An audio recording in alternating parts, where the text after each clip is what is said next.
A Brief History of Islam, Part 1. In or about the year 570, the child who would be named Muhammad and who would become the prophet of one of the world's great religions, Islam, was born into a family belonging to a clan of Quraysh, the ruling tribe of Mecca, a city in the Hijaz region of northwestern Arabia.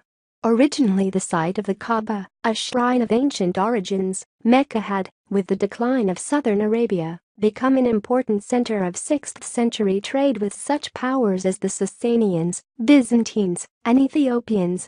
As a result, the city was dominated by powerful merchant families, among whom the men of Quraysh were preeminent. Muhammad's father, Abdallah ibn Abd al-Muttalib, died before the boy was born. His mother, Amina, died when he was 6. The orphan was consigned to the care of his grandfather, the head of the clan of Hashim. After the death of his grandfather, Muhammad was raised by his uncle, Abu Talib. As was customary, the child Muhammad was sent to live for a year or two with a Bedouin family.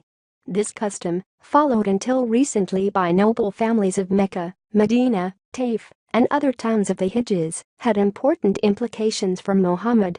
In addition to enduring the hardships of desert life, he acquired a taste for the rich language so loved by the Arabs, whose speech was their proudest art, and also learned the patience and forbearance of the herdsmen, whose life of solitude he first shared and then came to understand and appreciate.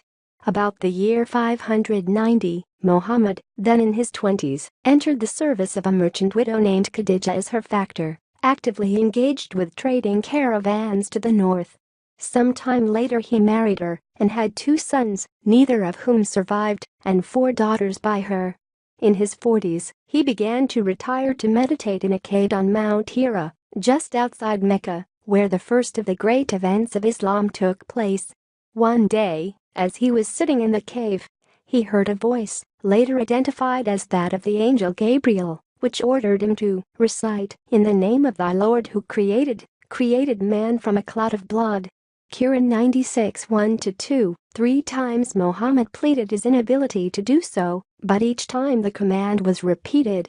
Finally, Muhammad recited the words of what are now the first 5 verses of the 96th chapter of the Quran, words which proclaim God to be the creator of man and the source of all knowledge.